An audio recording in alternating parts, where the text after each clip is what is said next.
فبأي آلاء ربكما تكذبان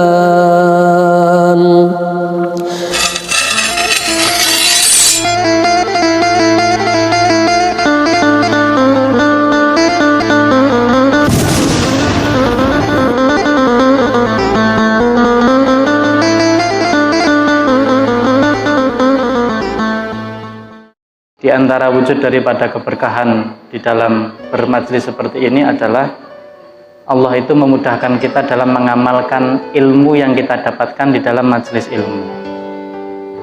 Karena Allah sendiri yang mengatakan bahwa kita itu akan dimasukkan ke dalam surga bukan hanya karena ilmu yang kita miliki saja.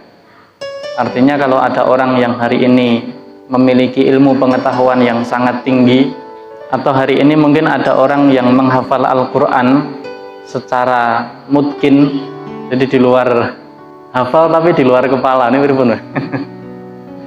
Jadi saking hafalnya tuh mungkin bisa membaca Al-Quran dari ayatnya tuh dari arah mundur ya, dari ayat yang terakhir sampai ayat yang ke depan. Tapi kalau ilmu yang ada di dalam Al-Quran itu tidak diamalkan, maka itu tidak akan cukup membuat dirinya dimasukkan ke dalam surga. Makanya Allah Subhanahu wa Ta'ala mengatakan, sesungguhnya kalian itu akan diberi pahala, akan diberi balasan oleh sebab apa yang kalian kerjakan.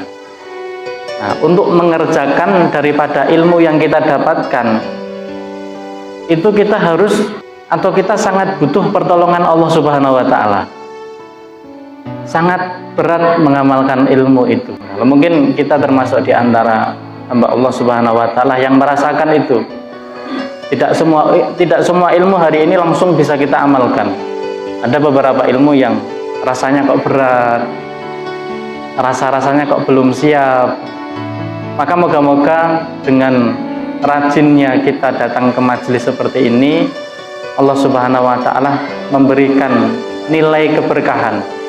Dan nilai keberkahan itu adalah diantaranya Allah memudahkan kita mengamalkan ilmu yang sudah kita dapatkan. Kita masih di dalam pembahasan berkaitan dengan sholat. Secara bahasa sholat itu dimaknai dengan doa secara bahasa. Kalau secara istilah, sholat itu adalah perbuatan yang mana di dalam perbuatan itu terdiri daripada ucapan dan gerakan yang diawali dengan takbiratul ihram dan diakhiri dengan ucapan salam. Itu namanya sholat secara istilah. Kalau secara bahasa, sholat itu adalah doa. Makanya kita sering mendengar wassalatu wassalamu ala sayyidina Muhammadin wa ala alihi wa ashabihi ajmain. Sholawat dan salam diartikan adalah kita mendoakan untuk Nabi Muhammad Shallallahu Alaihi Wasallam. Makanya sholat di dalam bahasa itu diartikan dengan doa. Kalau kita pahami dari makna bahasa ini, para hadirin yang dimuliakan oleh Allah, sebenarnya Allah itu mensyariatkan satu ibadah untuk kita yang namanya sholat ini. Tujuannya adalah agar kita itu sering mendekatkan diri kepada Allah. Jadi bukan Allah butuh hambanya itu menyembah Allah, itu tidak butuh sebenarnya. Allah itu disembah, tidak disembah, Allah tetap maha mulia. Tetapi Allah saking maha pengasihnya terhadap hambanya, itu Allah Subhanahu wa Ta'ala mensyariatkan banyak sekali ibadah, dan diantaranya adalah sholat. Agar apa? Agar hamba itu semakin dekat dan semakin mendekat kepada Allah Subhanahu wa Ta'ala. Ini hikmah daripada kenapa kita diperintahkan untuk sholat. Nah, sholat yang kita lakukan itu sejatinya adalah sholat untuk diri kita sendiri. Kita berdoa kepada Allah Subhanahu wa Ta'ala di dalam sholat. Apakah di dalam sholat ini nanti ada kalimat-kalimat doa yang dapat kita nikmati untuk diri kita? Ada.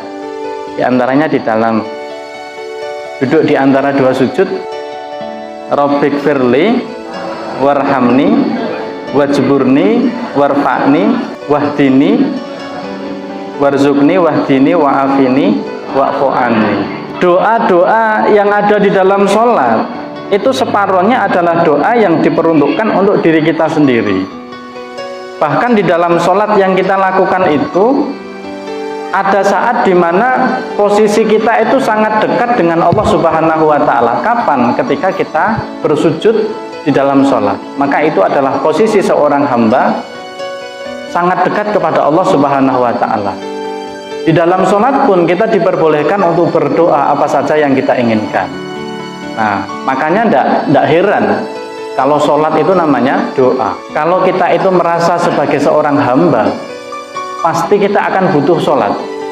Tapi kalau kita tidak merasa sebagai seorang hamba, hati kita sombong, kita tidak butuh Allah Subhanahu wa Ta'ala, maka kita tidak akan butuh sholat. Kalau kita masih merasa butuh kepada Allah Subhanahu wa Ta'ala, kita akan suka, cinta dengan apa yang disebut sholat. Tetapi kalau pas tidak butuh, itu juga tidak akan senang. Namun begitu, kita sebagai manusia harus menyadari bahwa iman itu kan naik dan turun.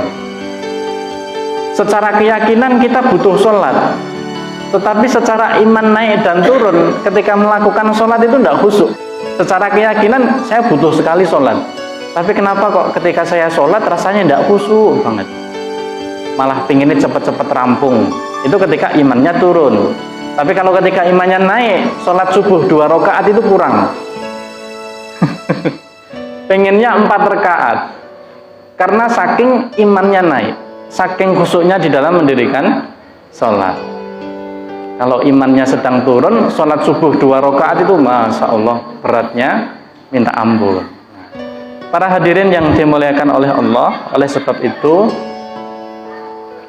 sangat penting bagi kita untuk mengetahui tata cara daripada sholat yang diajarkan oleh Rasulullah Shallallahu Alaihi Wasallam.